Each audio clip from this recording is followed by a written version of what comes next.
So this is day 6 of watercolor techniques, and what we're going to do this week is we're going to go over some of the dry brush techniques that you can use.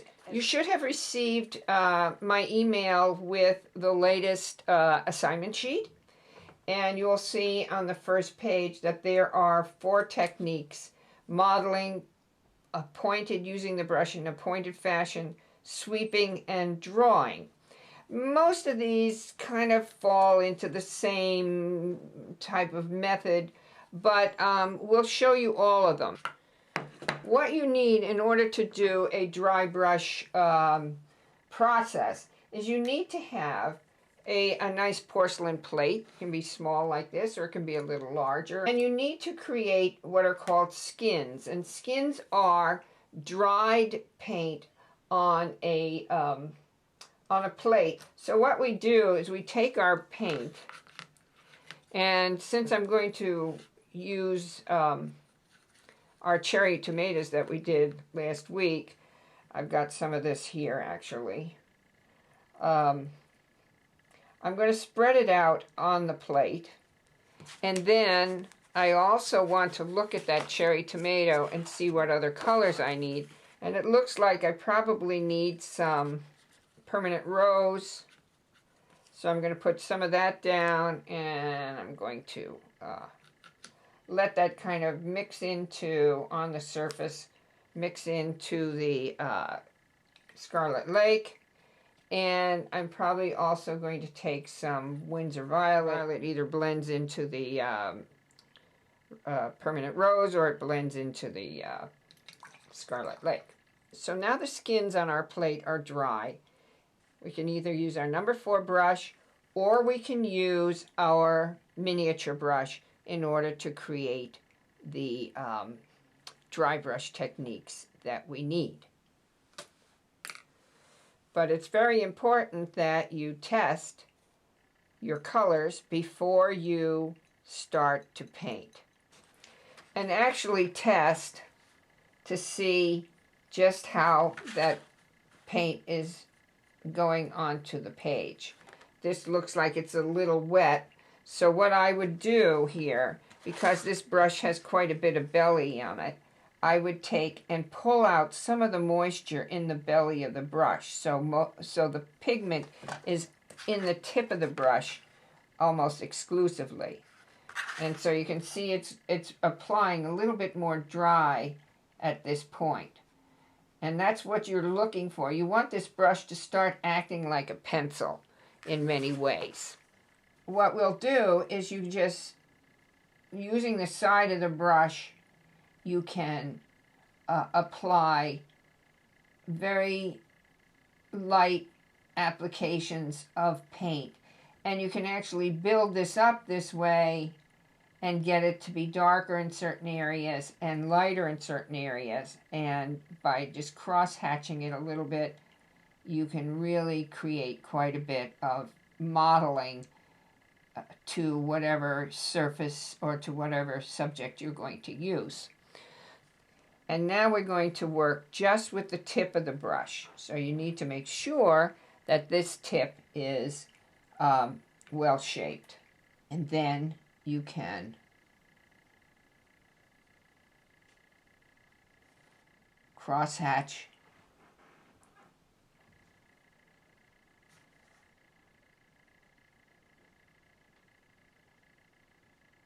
and fill in areas as you need them. Now you can do this thinner. You can use the miniature, and this will give you a much finer line where you really can just put the slightest amount of color down and build it up as you need it in a particular area. So you can kind of see that a lot of these techniques are very similar in application. Now the next one is sweeping. We'll take our number 4 brush, and we will spread the bristles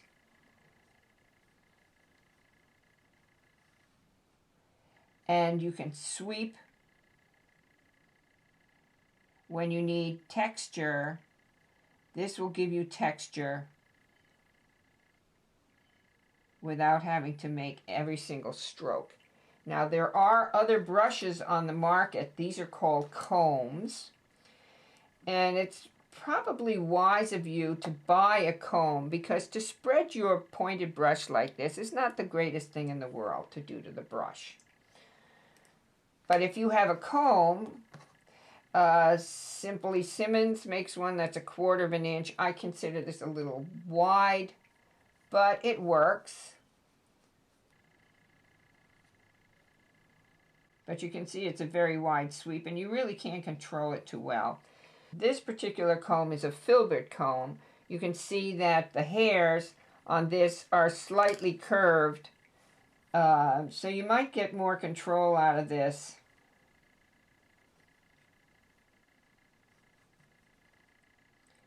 And you can probably angle it a little in order to adjust.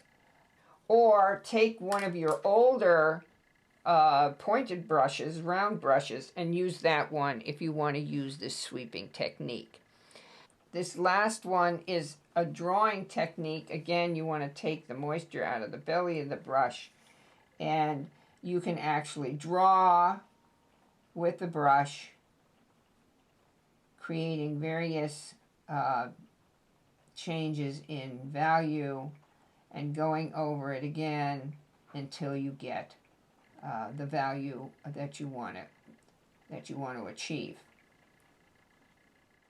There are some other techniques that you will need for the final exercise in this 6-week lesson. There's scrubbing, lifting, and masking. Now, scrubbing is generally used when you want to try and replace or remove something that's not quite right. You may have gone over a line, or you might want to pull out a highlight that you've lost. So the way that you do this is you wet the paper. I don't know if it's going to work on this because it's been so long that this has been like this. But use a synthetic brush rather than your good brush to do this. And you want to wet the area and then blot it. This is not going to come up. Let's try another one. Let's try green. Green is always so cooperative. All right, say I don't like this edge here. So we could do one of two things. We can pull out some of that color just by scrubbing it. As soon as you see that the color is starting to lift, you got to clean the brush and dab. So you can see some of that's coming out now to make this a little bit more even, not quite such a lumpy edge. And then there are other things that you can do here. Lifting, we did the lifting. This is not a very good example, but we did the lifting on our swatches from the first class, but I can clean this one up a little and make it look a little bit more presentable. Green is very cooperative. Now you can do this with little lines also, like if you have a leaf, and I'll do it on here, I'll show you. And you want to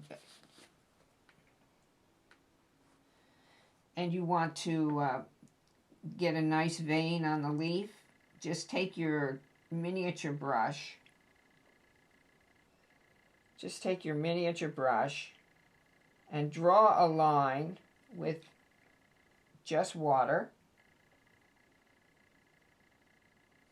and lift. Clean the brush and do it again. You need to be a little bit careful so that you don't make the line too wide, but you can always go back and clean it up. Lift. And so there you have, you can create very fine lines.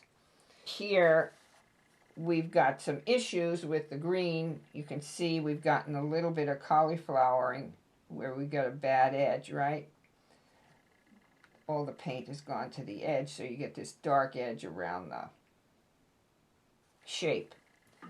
And just by going in with your brush and lifting out those edges, you can clean up a shape that's not doing too well.